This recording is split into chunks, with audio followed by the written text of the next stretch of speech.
Hello guys, welcome. So titingnan natin kung ano yung reaction ng taong galit, inggit sa'yo. Lalo-lalo na kung binibless ka. Okay? So tingnan natin ano ba yung reaction ng mga taong galit at inggit sa'yo. Lalo-lalo na kapag binibless ka. Yung bang tipo na maraming opportunity na dumarating sa'yo, may nangyayari sa'yo, may pagbabagong nagaganap sa'yo. So ano yung reaction nila? Give it a message. Anong reaction ng mga inggit sa buhay mo? Lalo-lalo na kung may pagbabagong nagaganap sa'yo or binibless ka. Give it a message. Ano yung reaction nila sa'yo?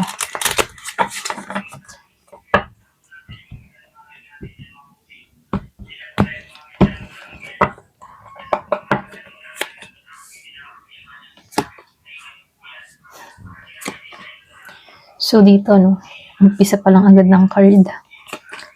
So meron nakikitang Virgo, Taurus, Capricorn,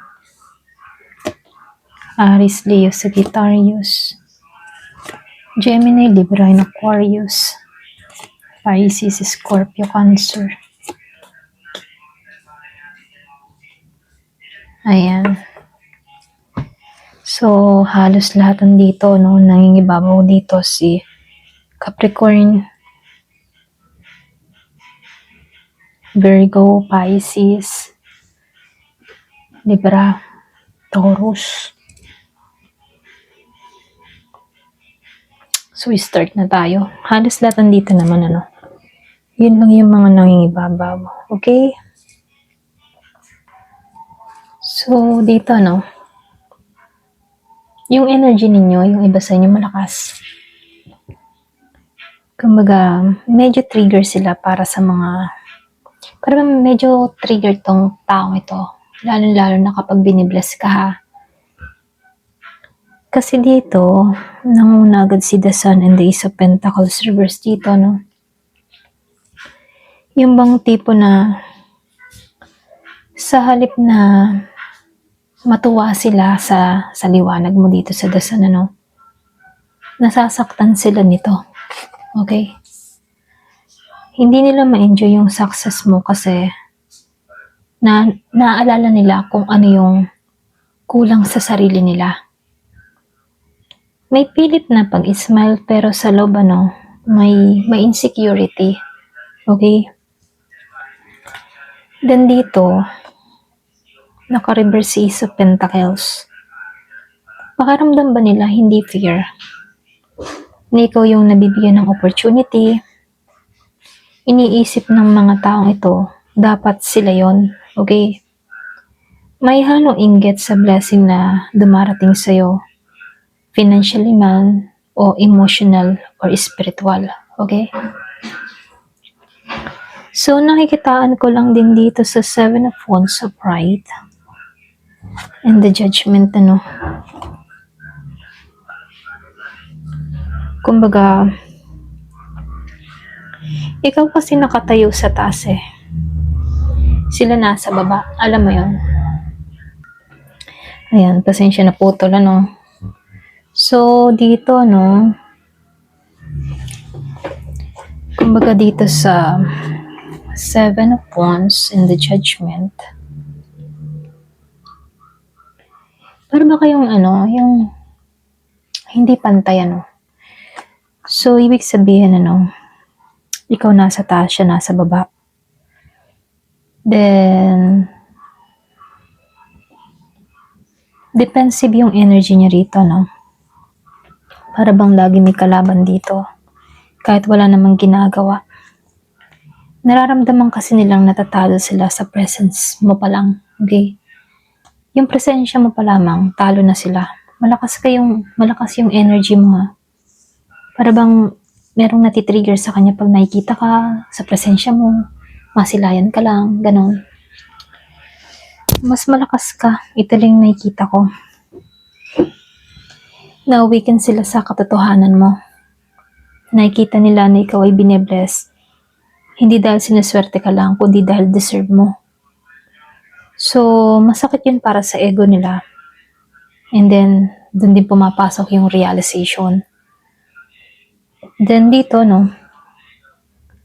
dito sa Six of Wands reverse, itong mga galit sa'yo at inggit ha, ayaw nila bang i-acknowledge yung tagumpay mo? Ayaw nilang tanggapin. May silent jealousy. Tahimik na paninira yung iba sa inyo. Sa loob-loob kasi nila dito, gusto nilang ikaw yung matalo para maibalik yung pride nila. Ito lang nakikita ko, no? Kumbaga, natatapakan mo yung pride nila. Ganyan. Pero ganun pa man, lumabas yung justice dito, devil reverse, and the ace of sword upright. Ito yung magandang part dito sa justice reverse, then devil reverse, and the ace of sword. So, dito, feeling kasi nila injustice. Yung blessing mo, may distorted na thinking, bakit siya? Hindi naman siya perfecto. Ganun, Pero yung totoo, ayaw nilang aminin na talo sila talaga. Okay? Then dito sa the devil reverse, ito yung magandang balita. Kasi, unti-unti na nabubunyag yung inggit, galit nila, ha?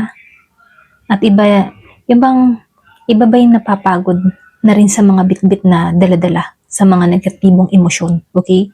Pagod na sila, sa madaling salita. May mga taong hindi kayang sabayan yung vibration mo eh. Ito lang nakikita ko.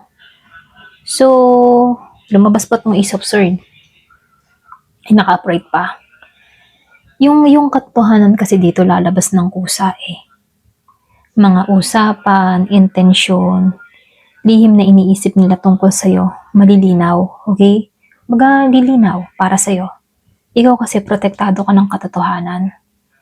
Kumbaga wala kang dapat igante, lalabas sa kusa nilang mga bibig, okay? Kumbaga, itong ace of wands reverse dito, naubos yung kanilang drive, okay? Habang ikaw ay nagiging inspired at binibless, sila naman nawawala ng apoy, okay? May frustration at creative block pagdating sa kanila. Ikaw, nakakapag-create ka, alam mo yung gusto mo, may direksyon. So, huwag ka mag-alala, sila din ang lalamon sa kanilang negatibong gawa, okay? Sila din ang aani nun. Then dito, lumabas ang Page of Cups reverse. Excuse me. Kasi itong mga taong ito, very immature, okay? Immature yung kanilang emotion. May tampo, selos, at emotional manipulation. Pero hindi nila kayang i-express ng direkta, kaya passive-aggressive. Halimbawa, may sama ng loob sa'yo, hindi nila sabihin. Manisisiraan ka na lang sa iba. Ganyan yan, kahit hindi naman totoo. Alam mo yun? Imbis na sabihan ka, uy, may mali kang ginawa. Sila kasi talikurang kumikilos laban sa'yo. Ay ikaw yung tipo ng tao dito sa Queen of Wands. Matapang ka. Okay?